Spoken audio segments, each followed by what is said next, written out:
মানুষ যদি রাগের ভাষা বুঝতো তাহলে কোনো সম্পর্কই নষ্ট হতো না।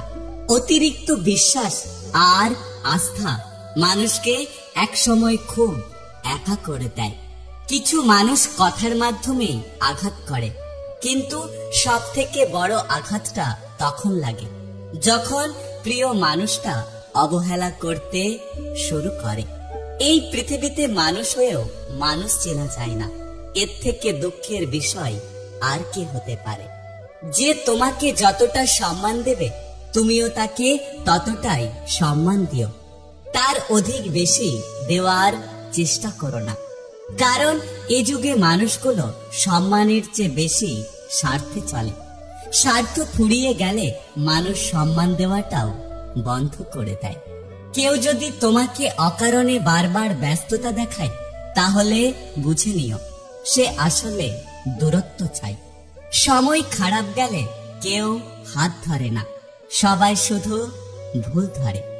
গরিবের কপালে কখনো ভালো কিছু লেখা থাকে না, শুধু লেখা থাকে অবহেলা।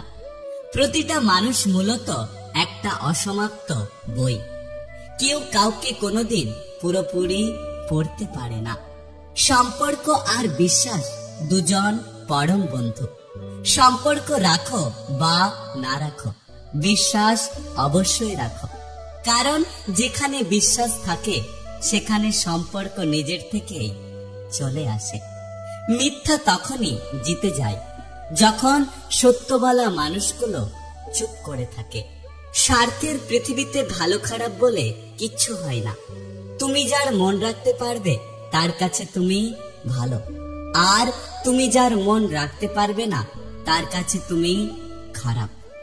যারা জল দিয়ে স্নান করে তারা শুধু কাপড় বদলায়, আর যারা ঘাম দিয়ে স্নান করে তারা তাদের পরিবারের ভবিষ্যৎ বদলায়। কেউ কারণ নয়, কেউ কারো ছিল না।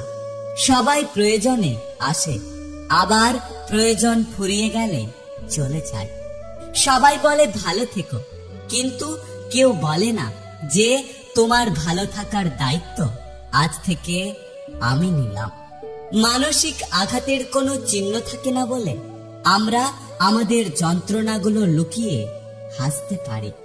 আবেগ কাঁদতে শেখায়, আর বাস্তবতা মানুষকে নতুন করে বাঁচতে শেখায়। নিজের দোষ ঢাকতে যারা অন্যের ঘাড়ে দোষ চাপিয়ে দেয় তাদের সাথে কখনোই তর্কে জেতা যায় না, কারণ তারা তাদের প্রত্যেকটা মিথ্যা যুক্তি দিয়ে তাদের নিজেদের কথাগুলোকে সাজিয়ে তোলে।